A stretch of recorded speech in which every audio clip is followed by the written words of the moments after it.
Welcome to Glasgow Rangers Nation with me, your host, Aaron James. Channel that brings you your team every single day, guys. Welcome along. It's match day. Obviously, we're building up this afternoon towards the game this evening. Rangers taking on Dundee at Dens Park. Live watch along coming on later for that. If you haven't obviously got that reminder clicked and you haven't got a subscription click, get it done, guys. It's free here over on GRN. So, look, we hear from the other side of the city that Engels, whatever he's called, Arne Engels, I think his name is a better player than Nico Raskin.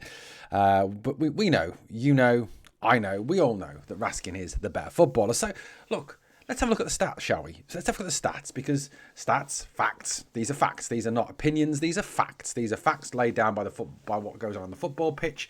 And obviously, Engels has played in a better team this year as well. We've got to obviously bet that up. I mean, as much as it pains me to say it, they have been a better side this year. But we're going to look at the stats and the facts and what these tell us. This has been borrowed from X. I think, I can't remember the guy's name, RFC72, Chris or something like that.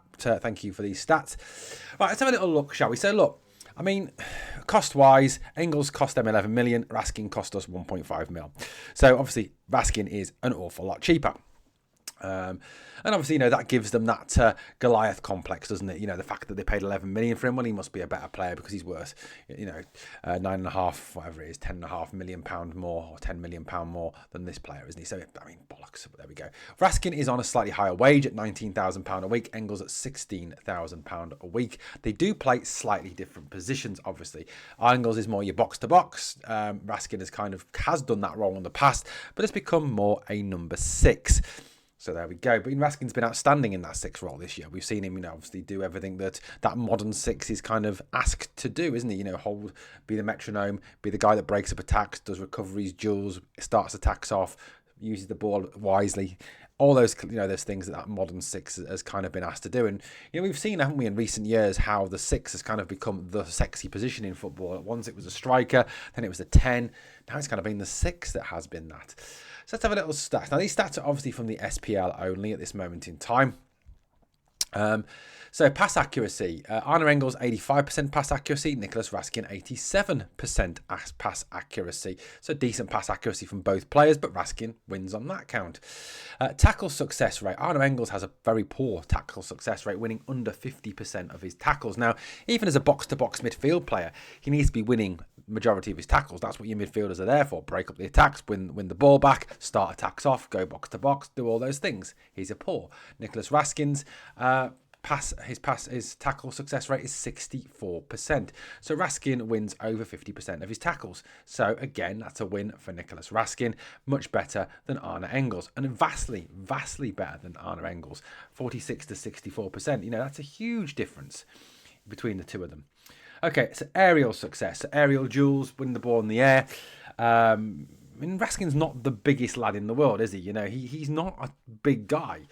He's only a little guy, isn't he? So it's not like he is, a massive guy who's going to win a massive number of aerial duels. Arne Engels is, on the other hand, 6 foot. So you'd expect a player who's 6 foot to be a little bit better in the air, obviously because of the height advantage. Nicolas Raskin is obviously, he's obviously under 6 foot, 1.78 meters, whatever that is in feet and inches. I'm not very good on converting, but aerial success rate, Arne Engels 48% and Nicolas Raskin 59%. So again, a win for Raskin.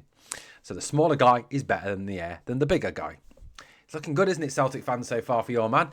Okay, tackles per 90. Now, bearing in mind, obviously, that Engels is a midfield player. And like I said, I know he's a more creative midfield player. He's a box-to-box guy. 0.81 tackles per 90. For a midfielder, that's quite poor, actually. Nicolas Raskin, I know he has the advantage because he plays in that 6 role, so naturally he's going to make more tackles. 2.96 tackles per 90. Passes per 90. Now, you'd expect, obviously, Engels to be way ahead in this because of the fact he's a more attacking player. He goes box to box. He's there to create chances. But he has 58 passes per 90 on average, whereas Raskin has 62 passes per 90 minutes. Again, win for Raskin. Dribble success rate. Now, you would expect Arne Engels, attacking midfield player, more forward thinking, much more pushing forward, Raskin holding more, obviously, that his dribble success rate would be better, 0.4 to 0.88. Now, that could be explained by the fact, well, actually, you know what, even if you have more, it's the percentage you do within that. So it's still a win for Raskin, and a substantial win for Raskin. Shot accuracy. Now, again, Engels is a man who is designed to get to attack, to score goals. Yes, he scores the majority of his goals from the penalty spot, which, as Celtic fans tell us, are not real goals. But apparently they are when Engels scores them. Hey, who knows how their little Timmy minds work. 45% shot accuracy for Engels, whereas Raskin comes in at 53%. So in all those categories, crucial categories for a midfield foot player, for a player who is there to win the ball back, to distribute the ball, to start attacks, to break up attacks, which is what a midfielder is there to do. Unless you are playing in that creative 10 role and you're given the freedom to go wherever you want, and not to be kind of tied down by defensive duties, you would expect, obviously, the midfielders to do all those things. And Nicolas Raskin is way ahead in all those areas. Open play goals, they both have 2 each from open play. Now, if you consider that Raskin is a 6 and Engels is an 8, that's a little bit more impressive from the 6.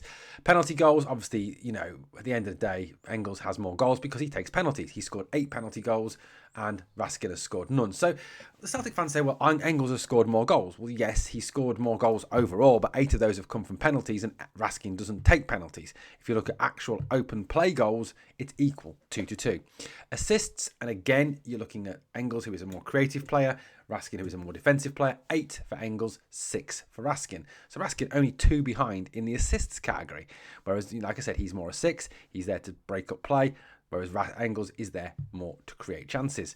So if you look at those statistics, and you examine those statistics, it's quite clear that this season that Nicolas Raskin is by far the better player.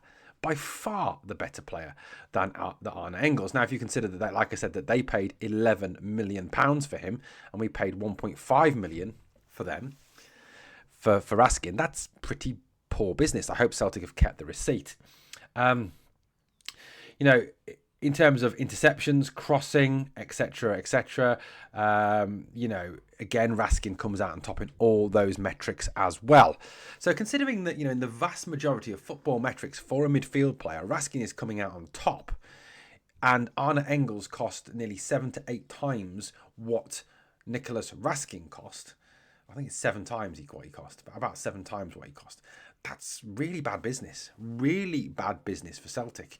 And does show, they really don't know what they're talking about when they say that Engels is a better player than Raskin, because statistically, and that's facts, that's not fact, that's nothing, they can't dispute that. It's there in black and white. They can argue all they want about that, but it's there in black and white. Raskin is the better player. And that's why he's playing for Belgium. That's why Engels isn't. That's why Raskin was man of the match in the last game. That's why Raskin got a standing ovation when he came off. And that's why their little Timmy minds can't cope with it. And they've had a little Timplosion about it. So guys, look, it's plain. It's black and white. Raskin is the better player. But looking at this in the wider context for Rangers, doesn't this show that we do need to obviously look at this new deal for Raskin? We do need to try and tie him down to a new longer term deal. So obviously, if someone does come calling in the summer or next summer, that we can obviously get a substantial fee for a very talented footballer. Guys, let me know your thoughts in the comments down below. Thank you for watching Glasgow Rangers Nation, guys. As always, on the way out, please like, please comment, please share, and obviously please subscribe. And always remember, we are the people.